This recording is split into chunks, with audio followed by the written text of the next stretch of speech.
사랑한다는 말이 이렇게 무서울 줄 몰랐어요. 피범벅이 된 채 아파트 복도를 기어가던 그날, 저는 깨달았습니다.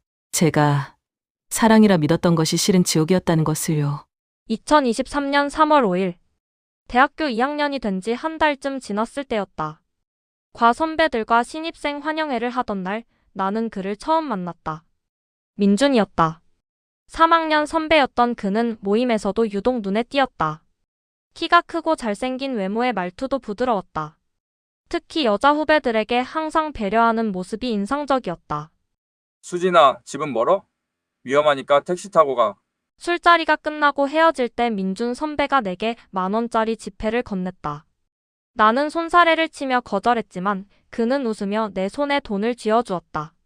그날 밤 집에 도착해서도 그의 따뜻한 미소가 계속 떠올랐다.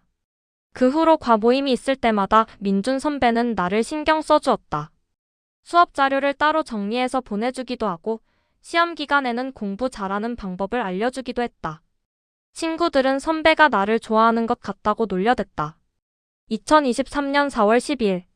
수진아, 오늘 시간 있어? 강의가 끝나고 나오는데 민준 선배가 기다리고 있었다. 가슴이 두근거렸다. 선배는 학교 앞 카페로 나를 데려갔다. 사실 말이야, 너 처음 봤을 때부터 마음에 들었어? 나랑 사귈래? 너무 갑작스러운 고백에 얼굴이 빨개졌다. 나는 고개를 끄덕였다. 민준 선배, 아니 이제는 오빠라고 부르기로 한 그는 환하게 웃으며 내 손을 잡았다. 그의 손은 따뜻했다. 처음 한 달은 정말 행복했다. 민준 오빠는 완벽한 남자친구였다. 매일 아침 좋은 아침 문자를 보내주었고 수업 끝나면 데리러 왔다. 주말에는 맛있는 음식도 사주고 영화도 보러 갔다. 친구들은 나를 부러워했다. 너 완전 로또 맞았다. 민준 선배 정말 괜찮은 사람이야. 나도 그렇게 생각했다. 그때까지는. 2023년 5월 20일. 작은 변화는 서서히 시작됐다. 처음에는 사랑스러운 질투쯤으로 느껴졌다. 오늘 누구랑 밥 먹었어? 같은 과 언니들이랑 먹었어. 남자는 없었어? 응, 여자들만 있었어. 민준 오빠는 내가 누구와 어디서 무엇을 하는지 항상 궁금해했다. 나는 그게 자신을 사랑하기 때문이라고 생각했다. 그래서 매번 성실하게 대답했다. 어느 날 과 동기 남학생과 과제를 하다가 단체 사진을 찍었다. 그 사진을 과 단체 대화방에 올렸는데 10분도 안 돼서 민준 오빠한테 전화가 왔다. 야, 너 지금 남자랑 둘이 있어? 아니야, 과제 때문에 4명이서 모였어. 사진에는 2명밖에 안 보이는데? 다른 애들은 화장실 갔어. 거짓말하지 마. 나한테 왜 말 안 했어? 목소리가 차가웠다. 가슴이 철렁했다. 나는 아무 잘못도 하지 않았는데 왜 이렇게 추궁당하는 건지 이해할 수 없었다. 하지만 오빠를 화나게 하고 싶지 않았다. 미안해, 다음부터는 미리 말할게. 그날 밤 오빠는 2시간 동안 전화로 나를 다그쳤다.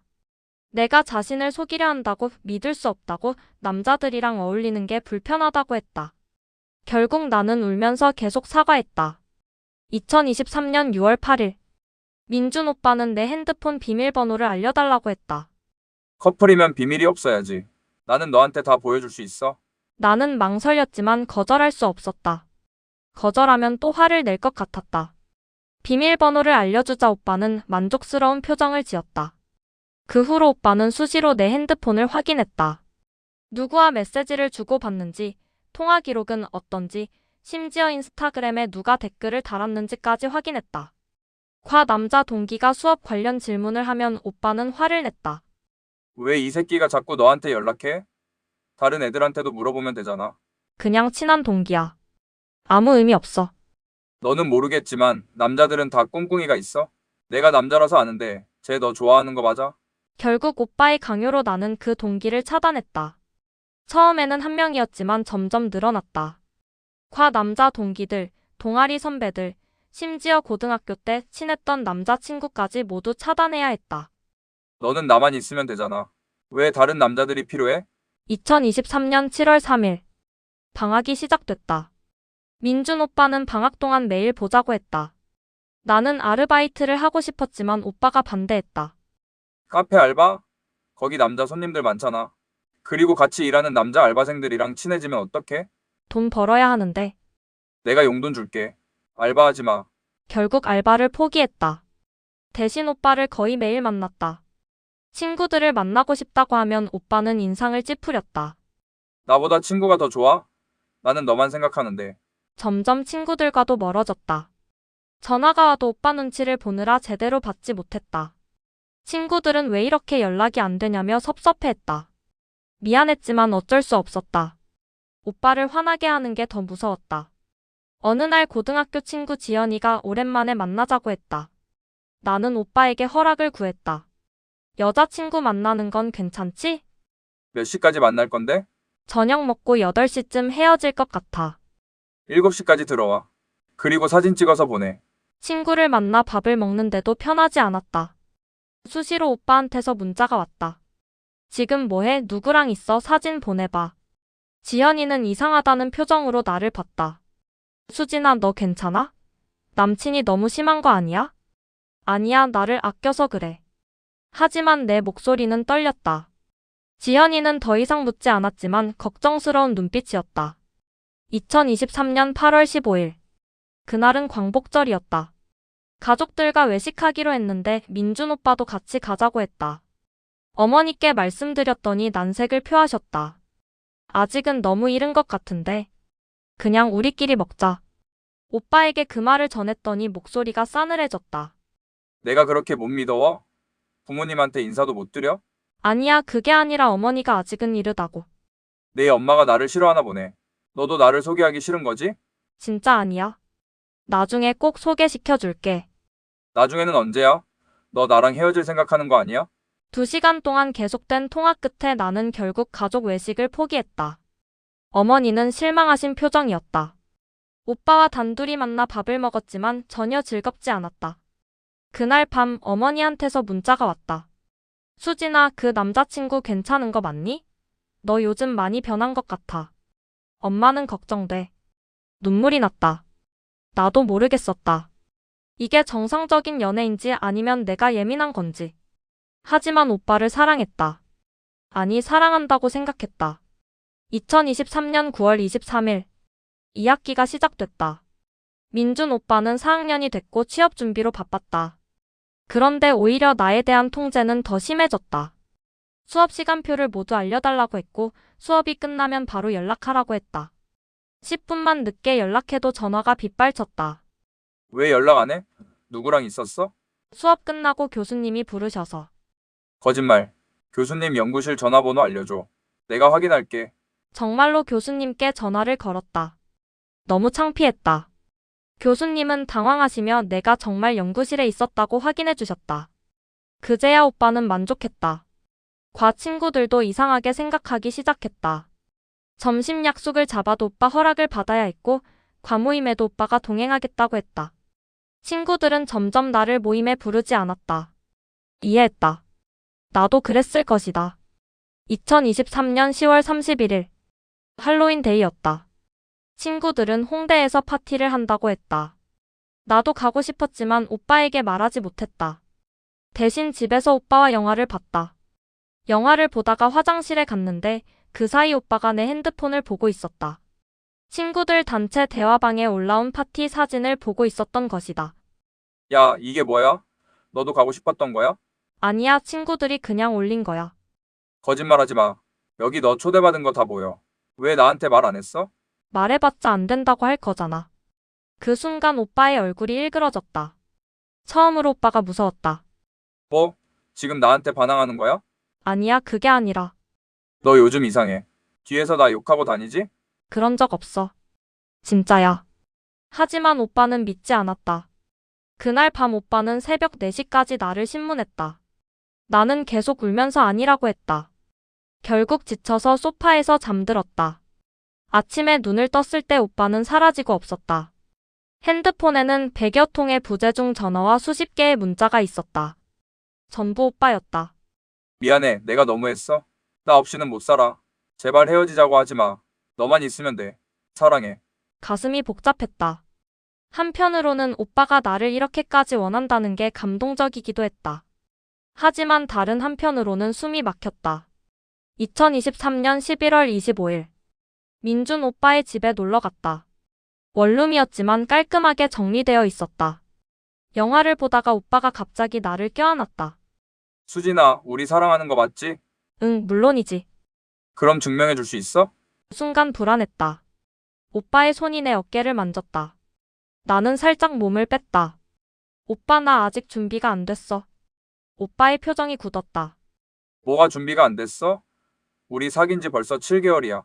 알아, 근데 나 아직 21살이고. 다른 커플들은 다 해. 너만 안 하는 거야. 나는 결혼하고 싶어. 오빠는 한숨을 쉬며 나를 놓아줬다. 그리고 차갑게 말했다. 너 나 사랑 안 하지?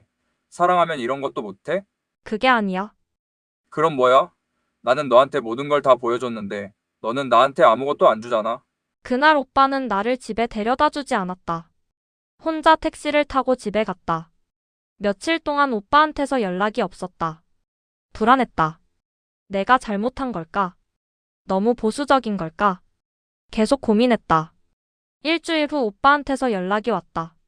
미안해. 내가 너무 조급했어. 네가 원할 때까지 기다리래. 안도했다. 오빠가 여전히 나를 사랑한다는 게 확인됐다. 2023년 12월 24일. 크리스마스 이브였다. 민준 오빠가 호텔 뷔페를 예약했다고 했다.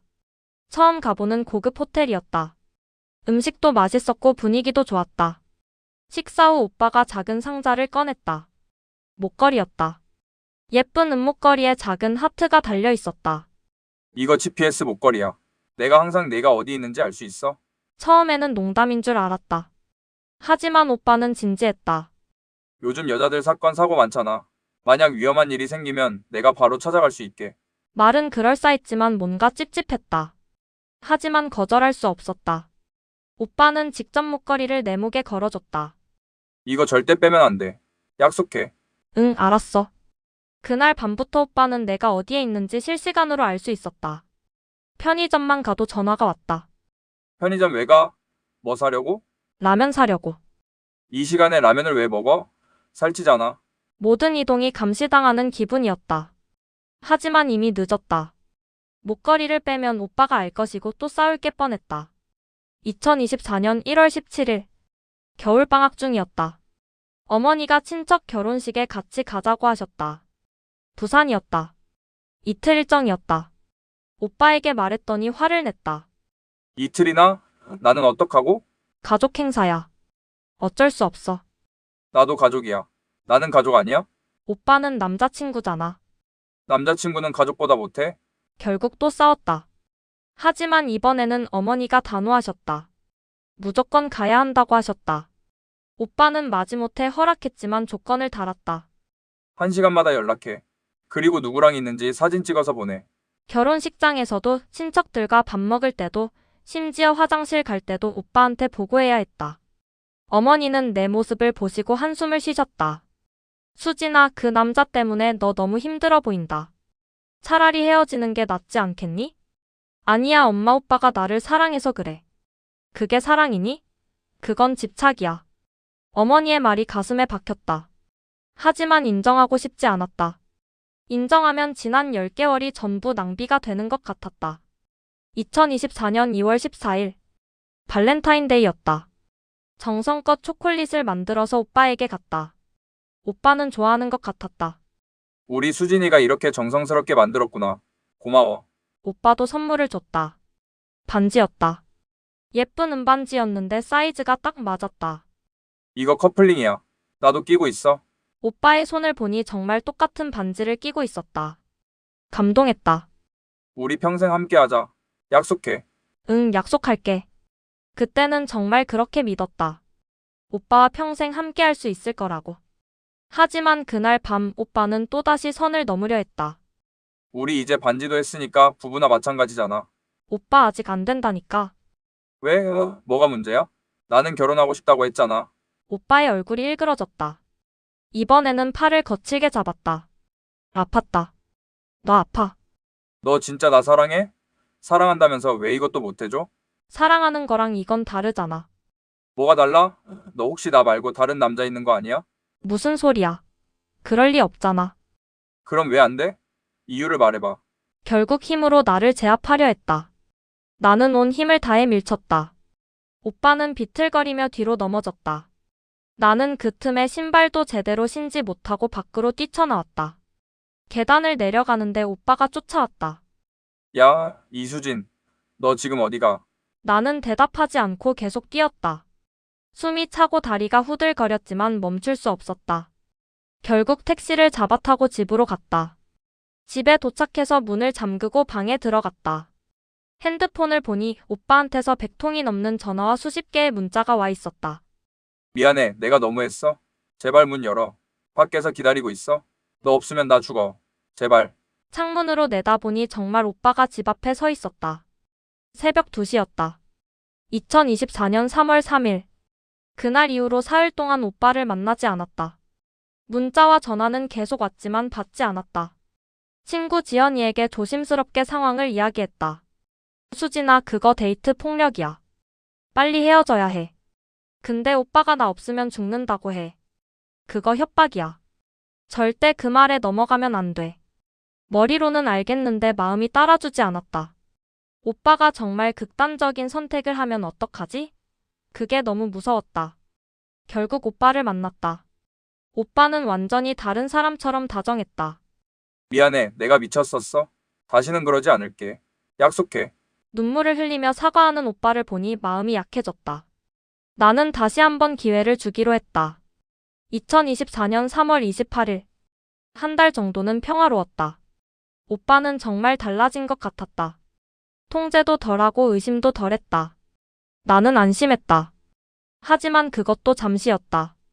어느 날 과 남학생이 수업 관련 질문을 카카오톡으로 보냈다. 그냥 단순한 질문이었다. 오늘 과제 제출일이 언제야? 라는 내용이었다. 나는 모레까지야 라고 답장했다. 그런데 10분 후 오빠한테서 전화가 왔다. 야, 김태준이가 누구야? 순간 등골이 오싹했다. 오빠가 내 카카오톡을 해킹한 걸까? 같은 과 동기야. 왜? 왜 그 새끼가 너한테 연락해? 과제 제출일 물어봐서 알려준 거야. 다른 애들한테 물어보면 되잖아. 왜 하필 너한테 물어봐? 나한테 물어본 것뿐이야. 거짓말. 쟤 너 좋아하는 거 맞아. 당장 차단해. 오빠 너무하는 거 아니야? 같은 과 친구인데 어떻게 차단해? 못해? 그럼 나랑 헤어질래? 결국 또 차단했다. 과 친구들이 하나둘씩 내 연락처에서 사라졌다. 나는 점점 고립됐다. 2024년 4월 20일. 친구 지연이가 다시 연락을 했다. 오랜만에 만나고 싶다고 했다. 오빠에게 허락을 구했지만 거절당했다. 저번에도 만났잖아. 왜 자꾸 만나려고 해? 친구야. 친구는 만나야지. 친구보다 나를 먼저 생각해야지. 나는 지연이에게 미안하다고 문자를 보냈다. 지연이는 더 이상 답장하지 않았다. 그렇게 마지막 남은 친구마저 잃었다. 가족들도 걱정하기 시작했다. 어머니는 내가 집에만 있으려 한다며 답답해하셨다. 아버지는 남자친구 때문이냐고 물으셨다. 나는 아니라고 부정했지만 목소리는 떨렸다. 수진아, 힘들면 언제든지 말해. 아빠가 도와줄게. 아버지의 말에 울음이 터질 뻔했다. 하지만 참았다. 이 상황을 어떻게 설명해야 할지 몰랐다. 2024년 5월 10일. 오빠가 취업을 했다. 중소기업이었지만 정규직이었다. 오빠는 기뻐했다. 이제 돈 벌면 너한테 더 잘해줄 수 있어? 결혼 자금도 모을 수 있고. 결혼 이야기가 나오니 복잡했다. 한편으로는 설레기도 했지만 다른 한편으로는 두려웠다. 이 사람과 평생을 함께 살 수 있을까? 오빠는 회사 다니면서도 나를 계속 감시했다. 점심시간에는 무조건 전화를 해야 했고 퇴근 후에는 바로 만나야 했다. 나는 항상 오빠의 일정에 맞춰 살았다. 어느 날 학교 수업이 늦게 끝났다. 그룹 프로젝트 발표 준비 때문이었다. 오빠에게 문자를 보냈지만 답이 없었다. 나중에 전화를 했더니 화가 나 있었다. 왜 진작 말 안 했어? 문자 보냈잖아. 문자는 못 봤어. 전화했어야지. 수업 중이었는데 어떻게 전화해? 그럼 미리 말했어야지. 항상 내 잘못이었다. 무엇을 해도 오빠는 화를 냈다. 2024년 6월 15일. 학기가 끝나고 방학이 시작됐다. 나는 아르바이트를 하고 싶었다. 용돈도 필요했고 집에만 있으면 답답했다. 오빠에게 말했더니 예상대로 반대했다. 알바는 왜 해? 내가 용돈 주잖아. 내 돈도 벌고 싶어. 그리고 경력도 쌓고. 안 돼. 알바하면 남자들 만나잖아. 카페 알바도 안 돼? 카페는 더 안 돼. 남자 손님들이 너한테 작업 걸면 어떡해? 말도 안 되는 이유였지만 오빠는 단호했다. 결국 알바를 포기했다. 대신 집에서 인터넷 강의를 들었다. 자격증 공부였다. 하지만 집에서 공부하는 것도 오빠는 마음에 들지 않았다. 혼자 집에서 뭐해? 나랑 있지. 공부해야 하는데 나랑 있으면서 공부하면 되잖아. 결국 오빠 집에서 공부했다. 하지만 집중이 안 됐다. 오빠가 계속 말을 걸었기 때문이다. 2024년 7월 20일. 무더운 여름이었다. 오빠는 주말마다 나를 불렀다. 거의 매일 만났다. 나는 지쳤다. 어느 날 거울을 보니 내가 너무 많이 야위어 있었다. 살도 빠지고 눈 밑에는 다크서클이 가득했다. 친구들과 연락도 끊기고 가족들과도 멀어졌다. 오빠만 남았다. 혼자 조용히 생각해보니 이건 아닌 것 같았다. 이건 사랑이 아니었다. 지연이 말이 맞았다. 이건 집착이었다. 용기를 내서 오빠에게 말했다. 오빠, 우리 좀 쉬자. 나 너무 힘들어. 오빠의 얼굴이 순식간에 일그러졌다. 뭐? 헤어지자고? 헤어지자는 게 아니라 잠깐 쉬자는 거야. 똑같은 말이야. 너 다른 남자 생긴 거지? 그게 아니야. 나는 그냥. 그냥 뭐? 내가 싫어진 거지? 솔직하게 말해. 오빠는 소리를 지르기 시작했다. 나는 무서웠다. 오빠가 이렇게까지 화내는 건 처음이었다. 제발 진정해. 우리 얘기 좀 해보자. 얘기? 무슨 얘기? 네가 나를 버리게 했다는 거잖아. 그리고 갑자기 오빠가 내 팔을 세게 잡았다. 너무 세게 잡아서 아팠다. 아야, 놔줘. 나 없이는 못 살 거야. 너 혼자서는 아무것도 못해. 오빠의 눈빛이 무서웠다. 처음으로 신체적 위협을 느꼈다. 2024년 8월 3일. 그날 이후로 오빠는 더 집착했다. GPS 목걸이로는 부족했는지 내 스마트폰에 위치 추적 앱을 깔았다. 거부하면 또 화를 낼 게 뻔해서 그냥 두었다. 어머니가 이상한 낌새를 눈치채셨다. 내 핸드폰을 보시다가 추적 앱을 발견하셨다. 수진아, 이게 뭐니? 왜 이런 앱이 깔려 있어? 오빠가 내 안전을 위해서. 안전? 이건 감시야. 당장 그 남자랑 헤어져. 어머니는 처음으로 화를 내셨다. 아버지도 함께 나를 설득하셨다. 수진아, 이건 정상적인 연애가 아니야. 빨리 헤어져야 해. 나도 알았다. 하지만 무서웠다. 헤어지면 오빠가 뭘 할지 몰랐다. 이미 오빠는 여러 번 협박했었다. 나 없이는 너 혼자 못 살아. 헤어지면 너희 가족들한테 다 말할 거야. 내가 죽으면 내 책임이야. 이런 말들이 머릿속을 맴돌았다. 2024년 8월 19일. 결국 부모님과 함께 경찰서에 갔다. 상담을 받았다. 경찰은 친절하게 설명해 주셨다. 지금 상황은 데이트 폭력에 해당합니다. GPS 추적, 핸드폰 감시, 협박 등 모두 범죄 행위예요. 하지만 오빠가 저를 때린 적은 없어요. 신체적 폭력만 폭력이 아닙니다. 정신적, 정서적 통제도 엄연한 폭력이에요. 경찰은 접근 금지 명령을 신청하라고 권했다. 하지만 나는 망설였다. 그렇게까지 하고 싶지 않았다. 일단 문자나 통화로 헤어지겠다는 의사를 명확히 전달하세요. 그리고 만약 위협을 느끼시면 바로 신고하세요. 집에 돌아와서 오빠에게 문자를 보냈다. 오빠, 우리 헤어지자. 더 이상 만날 수 없어. 행복했어. 그동안 고마웠어. 10분도 안 돼서 전화가 왔다. 받지 않았다. 문자가 쏟아졌다. 장난하는 거지? 제발 농담이라고 해. 나 지금 너희 집으로 간다. 문 안 열면 부술 거야. 손이 떨렸다. 어머니께 말씀드렸고 어머니는 현관문을 이중으로 잠그셨다. 아버지는 밖에서 지키고 계셨다. 정말로 오빠가 왔다. 문을 두드리고 초인종을 누르고 소리를 질렀다. 이수진, 나와. 우리 얘기 좀 하자. 나는 방 안에서 떨고 있었다. 아버지가 밖으로 나가서 오빠와 이야기를 나누셨다. 민준 씨, 수진이는 이제 당신을 만나고 싶지 않습니다. 돌아가세요. 아저씨, 제발 한 번만 만나게 해주세요. 안 됩니다. 계속 이러시면 경찰 부르겠습니다. 결국 오빠는 돌아갔다. 하지만 밤새 문자와 전화가 계속됐다. 2024년 9월 1일. 개강이었다. 학교에 가는 게 두려웠다. 오빠가 나타날까봐. 친구 지연이에게 다시 연락했다. 지연아, 미안해. 내가 그동안 너무 못됐어. 괜찮아. 지금이라도 깨달아서 다행이야. 그 남자랑 헤어진 거야? 응, 헤어졌어. 지연이는 학교에서 나를 지켜줬다. 항상 함께 다녔고 혹시 오빠가 나타나면 바로 신고하기로 했다. 며칠은 평화로웠다. 오빠가 나타나지 않았다. 조금씩 안심이 됐다. 하지만 그게 착각이었다.